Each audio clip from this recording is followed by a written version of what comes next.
towards Beto. Anderson cuts it out. By Ward.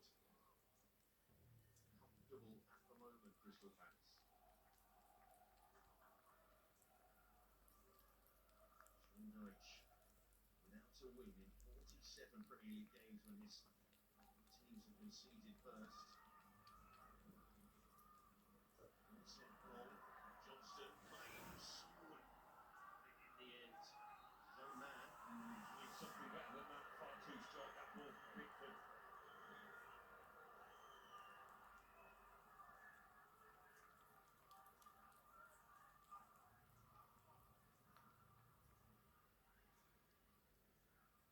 The discomfort for the Crystal Palace goalkeeper.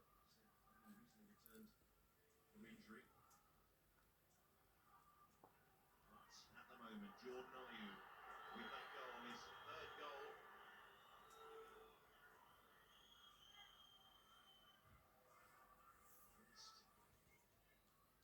Everton, Henderson, the Palace goalkeeper watches on. The last 8 games for Palace.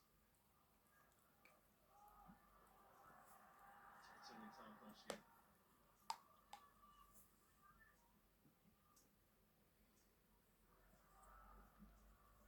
Banana. Here's Ayew. And with all the experience up front for Crystal Palace has been the difference so far. He's facing that team, doesn't he? There are changes all about.